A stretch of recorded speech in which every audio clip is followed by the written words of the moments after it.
$10 is equal to learning capital not earning capital. याचा अर्थ नक्की काय, आता ते आपण समजून घेणार आहोत. जेव्हा आपण सुरुवातीला $10 टाकतो, ते पैसे इन्व्हेस्टमेंट नाहीत, तर ते फीज आहेत लर्निंगसाठी. हे पैसे आपण कॉलेजच्या फीजसारखे कन्सिडर करू शकतो, जसं की आपण शिकतोय, एक्सपेरिमेंट करतोय, चुका करतोय. बिगनर्सची हीच खूप मोठी चूक असते की ते $10ला प्रॉफिट मशीन बनण्याचा प्रयत्न करतात. लेव्हरेज वापरून ते पटकन $10चे $50 करायचा प्रयत्न करतात आणि शेवटी काय होतं, अकाउंट झिरो. हीच सायकल मिनिमम लोक रिपीट करतात आणि नंतर ट्रेडिंग सोडून देतात. तर आज आपण बघणार आहोत की नक्की $10चा कसा आपण उपयोग करू शकतो. तर सगळ्यात पहिले आहे की माइंडसेट फिक्स करणं. पहिल्या काही महिन्यांमध्ये प्रॉफिट नाही, स्किल्स बिल्ड करणं हा एकमेव उद्दिष्ट आहे. आता आपण हे बघितलं की $10 कसे वापरायचे. आता आपण बघणार आहोत की फॉरेक्ससाठी कुठला ब्रोकर आपण यूज करू शकतो. तर सगळ्यात पहिले आपण बघणार आहोत स्प्रेड म्हणजे काय. स्प्रेड म्हणजे बाय आणि सेल प्राइस मधला फरक. स्प्रेड जास्त असेल तर प्रत्येक ट्रेडमध्ये आपल्याला जास्त खर्च येतो आणि लो स्प्रेड असेल तर कमी खर्च जास्त फायदा. आता फॉरेक्ससाठी बेस्ट ब्रोकर म्हणजे एक्सनेस. ते कसं चेक करायचं, तर डिपॉझिट विड्रॉ इझी आहे का, एक्सनेस फ्रेंडली ॲप आहे का, प्लॅटफॉर्म स्टेबल आहे का, म्हणजेच MT4 सपोर्ट करतायत का त्याला, हे सगळं काही. क्रिप्टो एक्सचेंज बद्दल बघू आता आपण. क्रिप्टोमध्ये आपल्याला ब्रोकर लागत नाही, ते थेट एक्सचेंज वापरतो. ते थेट एक्सचेंज वापरतात. ट्रस्टेड एक्सचेंज आहे का, तर ते कसं बघायचं. क्रिप्टो 24 तास चालतं, त्यामुळे खूप स्कॅम एक्सचेंज आहेत. जर आपण चुकीच्या एक्सचेंजवर पैसे ठेवले तर विड्रॉल फ्रीज होऊ शकतो. त्यासाठी सगळ्यात बेस्ट एक्सचेंज म्हणजे बायनान्स आणि बायबेट. आता आपण बघणार आहोत लॉट आणि लेव्हरेज. फॉरेक्स ट्रेडिंग लॉट्समध्ये केली जाते. त्यात 3 टाईप्स असतात, स्टँडर्ड लॉट, मिनी लॉट आणि मायक्रो लॉट. स्टँडर्ड लॉट म्हणजे 1.00, मिनी लॉट म्हणजे 0.10 आणि मायक्रो म्हणजे 0.01 लॉट. बिगनर्ससाठी मायक्रो लॉट जास्त महत्त्वाचा असतो. त्यात कमी रिस्क, लॉस छोटे आणि कंट्रोल करायला इझी पडतात. Stay alive in market. मोठा लॉट किंवा जास्त लेव्हरेज वापरलं तर आपण मार्केटमध्ये नाही टिकणार. छोटं सुरू करू, मोठं होत जाईल, हा ट्रेडिंगचा सक्सेसचा गोल्डन मंत्र आहे. आता आपण बघणार आहोत रिस्क मॅनेजमेंट. तर आपण समजूया आपल्याकडे $10चा अकाउंट आहे. एका ट्रेडमध्ये जास्तीत जास्त 5 किंवा 10% कॅपिटल रिस्क करायचं, म्हणजे $0.50 ते $1 मिनिमम मॅक्झिमम. यामुळे जर ट्रेड फेल झाला तरी अकाउंट पटकन झिरो होणार नाही.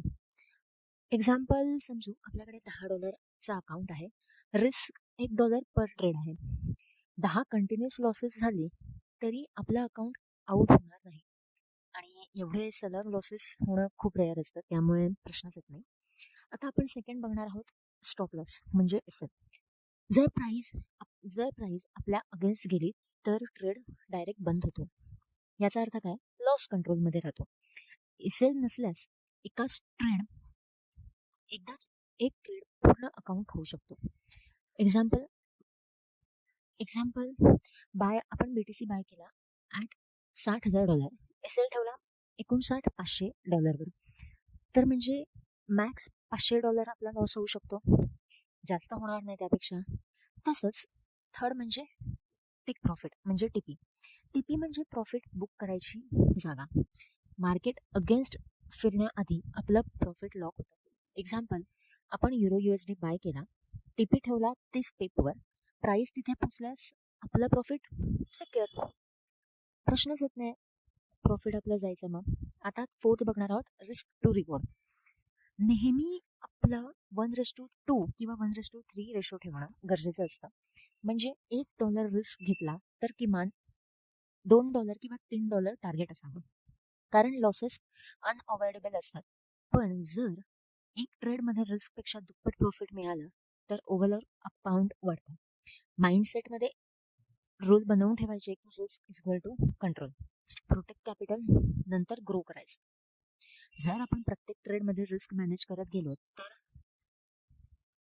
लॉंग टाईम आपण मार्केटमध्ये टिकून राहू शकतो. आता आपण बघणार आहोत ट्रेडिंग स्ट्रॅटेजी. पहिले आहे price action basic. Price action म्हणजे चार्ट कसा मूव्ह होतो ते बघायचं.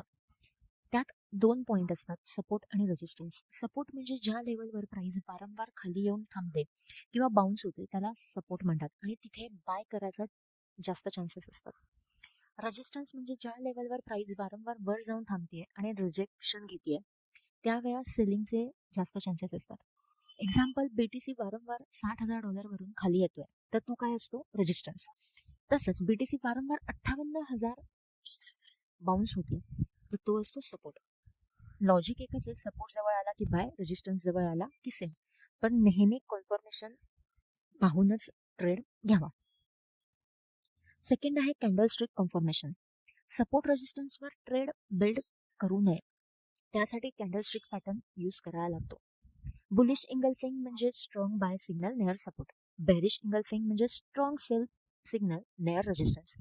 हॅमर किंवा पिन बाय म्हणजे रिव्हर्सल साइन. यामुळे आपलं एंट्री स्ट्रॉंग होते आणि फॉल्स ब्रेकआउट्स टाळता येतात. थर्ड आहे इंडिकेटर. इंडिकेटर म्हणजे इतकं पण खूप सारे इंडिकेटर लावून ठेवले चार्टवर आणि ट्रेड घेतोय आपण तर ते नसतं असं करायचं. सुरुवातीला खूप इंडिकेटर्स नको, 2 बेसिक इंडिकेटर्स पुरे असतात. त्यातलं पहिलं म्हणजे RSI असतात. EMA म्हणजे प्राइस EMA वर असेल तर अप ट्रेंड म्हणजे बाय ऑन डेप. प्राइस EMA च्या खालती असेल तर डाऊन ट्रेड. फोर्थ आहे पुटिंग इट ऑल टुगेदर म्हणजे ट्रेड चेक करा EMA वापरून, सपोर्ट रेजिस्टन्स मार्क करा. प्राइस जेव्हा त्या लेवलवर येते तेव्हा RSI आणि कॅन्डलस्टिक पॅटर्न बघायचा. जर कन्फर्मेशन मिळालं तर स्टॉप लॉस आणि टेक प्रॉफिट ठेवून ट्रेड चालवून द्यायचा. माइंडसेट हाच ठेवा, जास्त कॉम्प्लिकेटेड सिस्टमपेक्षा सिम्पल रूल्स फॉलो करणे बिगनर्ससाठी बेस्ट असतं. मार्केटला बीट करण्यासाठी रॉकेट सायन्स लागत नाही, डिसिप्लिन. आता आपण बघणार आहोत शेवटचा टॉपिक म्हणजे प्रॅक्टिस. डेमो अकाउंटवरनं स्मॉल लाईव्ह ट्रेड कसे घ्यायचे हे बघणार आहोत आपण. डेमो अकाउंट म्हणजे visual money account. Real market मध्ये पण फेक पैसे वापरून ट्रेड करता येणारं अकाउंट म्हणजे डेमो अकाउंट. यातून आपण चार्ट वाचू शकतो, ऑर्डर ठेवायला शिकू शकतो, स्टॉप लॉस लावायला शिकतो, पैसे गमवायचा धोका नाही. एक्झाम्पल, एक्सनेस, बायनान्स यांसारखे ब्रोकर्स डेमो अकाउंट देतात. गोल ऑफ डेमो अकाउंट म्हणजे स्ट्रॅटेजी टेस्ट करणं, टूल्स वापरायला शिकणं, मार्केट फ्लो समजणं. सेकंड बघणार आहोत आपण डेमोवरून थेट बिग लाईव्ह ट्रेडिंग नाही करायची. डेमो अकाउंटवर इमोशन्स लागत नाही कारण लॉस झाला तरी ते थोडी रिअल पैसे जातात आपले. पण रिअल ट्रेडिंगमध्ये फेअर, ग्रीड, ओव्हर कॉन्फिडन्स येतो. म्हणून डायरेक्ट बिग कॅपिटल घेणं थोडं डेंजरस आहे. थर्ड बघणार आहोत स्मॉल लाईव्ह ट्रेड्स म्हणजे डेमोवर कॉन्फिडन्स आल्यावर आपण $10 किंवा $20 सारख्या छोट्या अमाऊंटने लाईव्ह स्टार्ट करू शकतो. एक्झाम्पल, फॉरेक्समध्ये 0.01 लॉट यांसारखे छोटे ट्रेड घेऊ शकतो. रिअल पैसे इन्व्हॉल्व असल्यामुळे इमोशन्स कंट्रोल करायला शिकायला लागतील. Goal of small live trading म्हणजे पेशन्स वाढवणं, स्टॉप लॉस रिस्पेक्ट करणं, गोल्ड फेअर मॅनेज करणं, ग्रीड आणि फेअर मॅनेज करणं.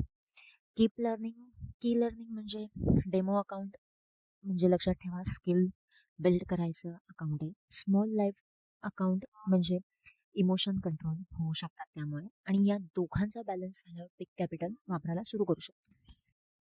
ओव्हरऑल आपण हे शिकलो तर फक्त $10 पासून आपण फॉरेक्स किंवा क्रिप्टो ट्रेडिंग जर्नी सुरू करू शकता. लक्षात ठेवा सुरुवातीला हा फेज म्हणजे फीज फॉर लर्निंग, नफा नाही. सबस्क्राईब करा वॅम्पायर ट्रेडर्स